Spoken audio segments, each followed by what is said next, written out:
झारखंड मुक्ति मोर्चा के विधायक और मुख्यमंत्री हेमंत सोरेन की धर्मपत्नी कल्पना सोरेन को बहुत जल्द एक बड़ी जिम्मेदारी मिल सकती है। आपने देखा होगा कि जब हेमंत सोरेन जेल गए थे उसके बाद कल्पना सोरेन ने सक्रिय राजनीति की शुरुआत की थी और उन्होंने खुद को साबित भी किया था। लोकसभा चुनाव में उन्होंने नेतृत्व किया। इसके साथ ही आपने देखा होगा कि जब गांडे में उपचुनाव हुआ तो उन्होंने जीत भी दर्ज की। अब ये खबरें निकलकर सामने आ रही है कि कल्पना सोरेन को बहुत जल्द एक बड़ी जिम्मेदारी मिल सकती है। आज इसी पर हम चर्चा करेंगे। हमारे साथ नवीन मौजूद है। नवीन, अब खबर सामने आ रही है कि कल्पना सोरेन को एक बड़ी जिम्मेदारी मिल सकती है। क्या जिम्मेदारी उन्हें मिल सकती है, कुछ खबर है? बिल्कुल करिश्मा, सबसे पहले आपने जिम्मेदारी की बात की। जिम्मेदारी से शुरू करते हैं। आपने लोकसभा चुनाव का जिक्र किया और कल्पना सोरेन ने जेएमएम की राजनीति में जो पैठ बनाई है आपने उसका भी जिक्र किया। देखिए, हेमंत सोरेन जब जेल गए थे वहां से एक नया उदय होता है जेएमएम की राजनीति में, झारखंड की राजनीति में।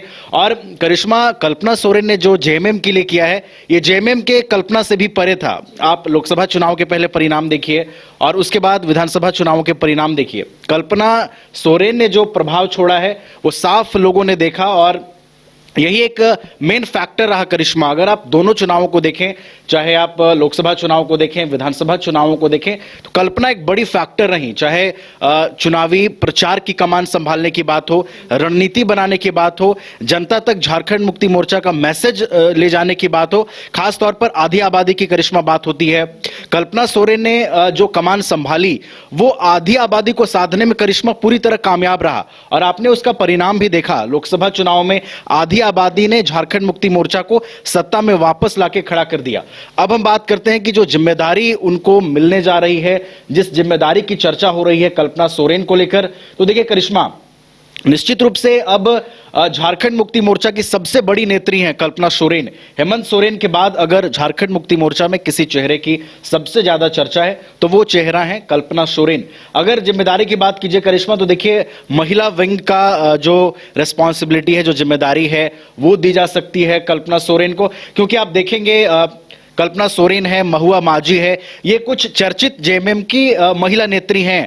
तो महिलाओं का जो लगाव है, जुड़ाव है, झारखंड मुक्ति मोर्चा की ओर बढ़े। और चूंकि कल्पना सोरेन में देखिए वो मादा है, वो पोटेंशियल है कि वो महिलाओं को झारखंड मुक्ति मोर्चा से कनेक्ट कर सकती हैं। जी, हमने देखा भी था कि लोकसभा चुनाव की अगर हम चर्चा करेंगे नवीन, या फिर विधानसभा चुनाव की, विधानसभा चुनाव में लगभग 100 सभाओं से ज्यादा उन्होंने, आपने देखा होगा वहां उन्होंने शिरकत की, अपनी बात को जनता तक पहुंचाने की कोशिश की।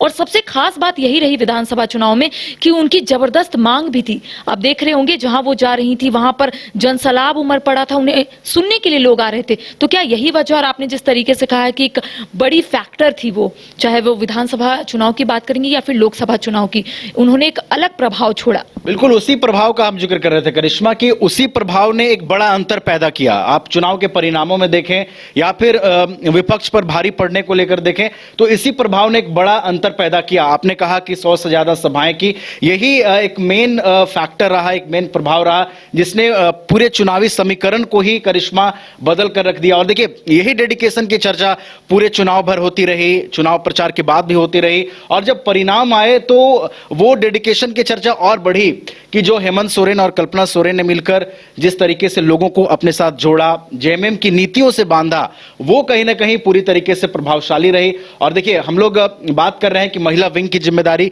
दी जा सकती है कल्पना सोरेन को, तो आने वाले दिनों में देखिए करिश्मा, जिस तरीके से महिला वोटर्स को साधने के लिए चुनाव में जो मेहनत कल्पना सोरेन ने किया है, हो सकता है करिश्मा कि ये मेहनत अब रंग लाए कि जेएमएम से कुछ महिला नेत्री जुड़े।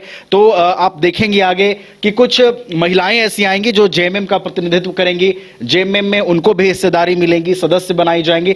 तो ये सारी चीजें संभव हो सकती हैं जब आधी आबादी को साधने के लिए कल्पना सोरेन को एक बड़ी जिम्मेदारी दी जाए, जिसकी संभावना ज्यादा लग रही है। तो देखिए कल्पना सोरेन जब सक्रिय राजनीति की शुरुआत की थी तब आपने देखा होगा कि कई सभाओं को उन्होंने खुद संबोधित किया था। इसके साथ ही ये भी माना जा रहा था कि विधानसभा चुनाव में भी उन्हें एक बड़ी जिम्मेदारी मिलेगी और बिल्कुल वैसा ही देखने को मिला। 100 से ज्यादा सभाओं को उन्होंने देखा और शिरकत भी किया, जनता तक अपनी बात को पहुंचाने की कोशिश भी की थी। अब देखिए ये कहा जा रहा है कि झारखंड मुक्ति मोर्चा के महाधिवेशन में एक बड़ी जिम्मेदारी कल्पना सोरेन को मिल सकती है।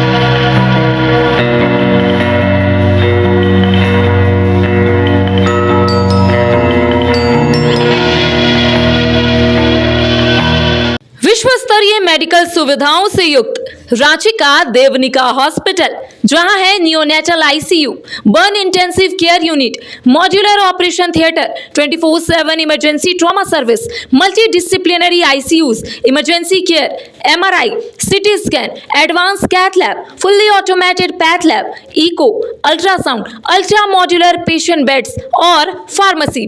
देवनिका हॉस्पिटल एंड रिसर्च सेंटर, किफायती दर पर विश्व स्तरीय इलाज, ancillary Chowk, Tupudana industrial area, Ranchi.